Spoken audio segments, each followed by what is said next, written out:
I was 5 feet from the restaurant door, eyes burning with tears I refused to let fall, when the waitress suddenly stepped in front of me. She locked the door. Click. Wait, you're Madeline Brooks, right? Her smile was huge. Promise you won't faint when I show you this. I froze. Behind me, I heard my aunt's voice cut through the dining room. What's going on now? I had no idea my entire life was about to flip in front of the same people who'd just torn me apart. My name is Madeline. I'm 26. And that night was supposed to be a celebration, just not for me. I work from home running a small online business. I sell sustainable home goods, reusable containers, zero waste starter kits, eco friendly alternatives to everyday products, things people actually need but don't think about. My family called it a hobby.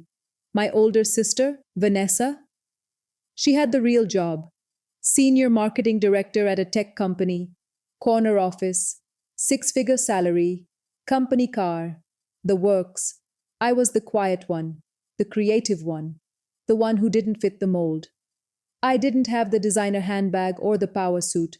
I didn't talk loud at family dinners or name drop clients over appetizers, but I had something they couldn't see, something they didn't care to ask about, because asking would have meant they actually believed I was doing something worth their time. I grew up being compared to Vanessa. Every family dinner, every holiday, every phone call with my mom. Vanessa just got another promotion. Vanessa's team won an award. Vanessa bought a new condo. And me? I was the one still figuring it out. At least, that's what they thought. If you've ever been the one your family refuses to take seriously, subscribe right now and tell me where you're watching from. I need to know I'm not alone in this, because that night I'd never felt more invisible. The dinner was at some upscale Italian place downtown. White tablecloths, candles, a wine list thicker than a phone book. My Aunt Diane organized it. She's always been Vanessa's biggest cheerleader and my harshest critic. The occasion? Vanessa's promotion to senior marketing director. I showed up in a simple black dress and flats. Clean, put together. But next to Vanessa in her tailored blazer and heels, I felt like I'd walked in wearing pajamas. The table was already buzzing when I arrived. Aunt Diane, Uncle Rob, my cousin Jessica, fresh out of law school, and Vanessa, sitting at the head like she'd just been crowned. I slid into the seat at the far end. No one looked up. Appetizers came, bruschetta, calamari, fancy stuff I didn't touch because my stomach was already tight. Aunt Diane turned to me with that syrupy smile she uses when she's about to say something cutting. So, sweetie, still selling your little, what is it, Tupperware? I swallowed. Sustainable home goods, reusable containers, zero waste kits. Vanessa cut me off. It's basically an Etsy store, Aunt Diane. She works from her couch. The table laughed. My face burned. Uncle Rob leaned back in his chair, grinning. Well, someone's got to keep the hobby market alive, right? Cousin Jessica chimed in, smirking. At least she can work in her pajamas. Low overhead. More laughter. I tried to smile, tried to act like it didn't sting. But it did. Vanessa raised her glass. To hard work, to 6 figures, to finally making it. Everyone clinked glasses. Everyone cheered. I lifted mine because what else was I supposed to do? Aunt Diane leaned over, her voice loud enough for the whole table to hear. You know, honey, Vanessa's company is hiring assistants. I could put in a word. My stomach twisted. Assistant. They thought I was failing. They thought I needed saving. I excused myself to the bathroom and stood in front of the mirror for 5 full minutes, trying to breathe. I thought about leaving, just slipping out the side door and going home. But I came back, and when I did, I heard Vanessa laughing with Jessica. She's sensitive, always has been, can't take a joke. I sat down, said nothing. What was the point? After the entrees, Aunt Diane stood up, clapping her hands together. Okay, family photo, let's capture this successful night. She gestured to Vanessa. Uncle Rob, Jessica, herself. I stayed seated, waiting. She looked at me. Oh, sweetie, you can take the picture for us. You've got a good eye for this artsy stuff, right? My throat tightened. I took the phone, lined up the shot, smiled like it didn't hurt. Vanessa didn't even glance my way. Click. I handed the phone back. They didn't say thank you. A few minutes later, the waiter stopped by our table. Friendly guy, making conversation. So, what do you all do for work? Vanessa jumped in before I could open my mouth. I just got promoted to lead a team of 20. My sister here, she makes soap or something. I corrected her quietly. I sell sustainable home products. I have over 8,000 customers now. Uncle Rob interrupted. 8,000? That's cute. Vanessa's campaign reached 8 million people last quarter. Aunt Diane patted my hand like I was a child. It's wonderful you have a little project, sweetheart. Keeps you busy. My phone buzzed in my purse. I ignored it. Vanessa smirked at me across the table. Don't worry, Mads. Not everyone's cut out for the real world. I felt my chest tighten, my hands clenched under the table. But I didn't say anything. I never did. Dessert came, tiramisu, panna cotta. I didn't touch mine. The conversation shifted to Vanessa's new condo, the marble countertops, the view, the walk-in closet. Aunt Diane sighed, looking at me. Are you still in that tiny apartment? I nodded. I'd been saving every penny to reinvest in my business, building inventory, hiring help, running ads. But they didn't know that. Aunt Diane pulled out her wallet, slid two $50 bills across the table. Here, let me help you out. I stared at the money. I don't need... Don't be proud, honey. We're family. I know things are tight for you. Uncle Rob nodded. Diane's just trying to help. You should be grateful. My hands shook. I pushed the money back. I'm fine, Vanessa stage whispered to Jessica. She's always been too stubborn to accept help. That was it. I stood up. My voice shook. I need to go. Aunt Diane blinked. Already? We haven't even sung happy birthday to Vanessa yet. I said I need to leave. I grabbed my purse. My eyes were wet, but I didn't let them see. I walked toward the door. Behind me, I heard Aunt Diane's voice. She's so dramatic. Vanessa laughed. She'll get over it. She always does. But here's what they didn't know. What they never bothered to ask.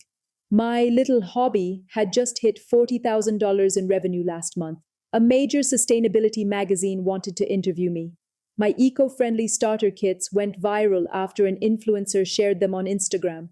I'd been ignoring emails from press outlets all week, too anxious to believe it was real. I didn't tell my family because I'd learned a long time ago. They didn't care unless it came with a corporate title. My phone buzzed again. Unknown number. Third time tonight. I ignored it. I was so tired of defending myself, of being the punchline. I just wanted out. I was 5 feet from the door when my phone buzzed again. I pulled it out, frustrated. Text from Kate, my business partner, my best friend. Madeline, answer your phone. This is huge. Where are you? I texted back. At dinner. Can't talk. Leaving now. Kate, check your email. They're announcing it tonight. I didn't understand. My emotions were fried. I just wanted to go home. Behind me, Aunt Diane's voice got louder. She's so dramatic. I reached for the door handle, and that's when the waitress stepped in front of me. Young, early 20s. She'd been serving drinks all night. She had her phone in her hand. Her eyes were wide. Her smile was huge. Wait, oh my God, you're Madeline Brooks, right? I blinked. Yes? She locked the door. Click. You have to wait. Promise you won't faint when I show you this. My family was watching now, confused. Aunt Diane called out, What's going on? The waitress ignored them. She pulled up something on her phone. Her hands were shaking. I follow you. I bought your zero-waste starter kit last month. But you don't understand. Look. She turned the screen toward me. My face went pale. On her phone was a post from a major news outlet's Instagram account, posted 20 minutes ago. The headline read, 26-year-old entrepreneur's sustainable brand, named Top Eco Business of the Year. Meet the woman changing how we live. There was a photo of me, professional, clean, next to a shot of my products, and a video with 1.2 million views. My hands started shaking. I couldn't process it. The waitress was grinning. You won! They announced it tonight. It's everywhere. Aunt Diane's voice cut through, sharp. Madeline, what's happening? The waitress turned toward the table, still excited. You guys know her. She's like famous now. Her business is blowing up. Vanessa stood. What are you talking about? The waitress walked over, showed them the phone. I followed slowly. My heart was pounding. Uncle Rob squinted at the screen. That's Madeline? Aunt Diane's face drained of color. Vanessa grabbed the phone, scrolled, read aloud. Brooks Sustainable Goods Company generated over $450,000 in revenue this year, with a customer base spanning 27 countries. Silence. Jessica's mouth fell open. I found my voice, shaky, but stronger now. I tried to tell you. You didn't want to listen. Aunt Diane stammered. Well, why didn't you say something? My anger flared. I did. You called it Tupperware. Vanessa's face turned red. You never said you were making that much. You never asked. You just assumed I was failing because I wasn't doing it your way. The waitress, oblivious to the tension, kept gushing. The article says she's getting a grant and a feature in Time magazine next month. Uncle Rob tried to recover. Well, that's wonderful, Madeline. We always knew you had potential. I cut him off. My voice was ice cold. No, you didn't. You thought I was a joke. Aunt Diane reached for me. Sweetheart, we were just teasing. You offered me pity money. You excluded me from the family photo. You made me feel worthless. Vanessa's voice cracked. Mads, come on, we're proud of you. Now you are. Because someone else told you I mattered. I took the waitress's phone, handed it back to her. I looked at my family, really looked at them. I saw the scramble in their eyes, the regret, the embarrassment, the sudden respect they'd never given before. I don't need your pride anymore. I needed it years ago, but I built something without it. I turned to the waitress. Thank you, really. You have no idea what this means. She unlocked the door, beaming. You deserve it. Seriously. I walked out into the night. The tears finally came, but not from shame this time. I sat in my car for 10 minutes, just breathing. My phone was flooded. Messages from Kate, interview requests, congratulations from customers I'd never met. I opened the email Kate mentioned. Official award notification, press schedule, product partnership offers. I laughed through the tears, disbelief and relief mixing together. A text from Vanessa popped up. Can we talk? I didn't reply. Another from Aunt Diane. I'm so sorry. I had no idea. Let's do lunch? I deleted it. For years, I thought their approval would fix the ache inside me. I thought if I just worked hard enough, if I just proved myself enough, they'd finally see me. But sitting there alone, with proof that I'd built something real, I didn't feel empty anymore. I drove home, not to my tiny apartment, but to the place I'd been proud of all along. The next morning, I did my first interview. Poised, confident, real. They asked about my journey, my inspiration, what kept me going. I didn't mention my family. I said, I stopped waiting for permission to believe in myself. And I meant it. For once, their silence didn't hurt me. It freed me.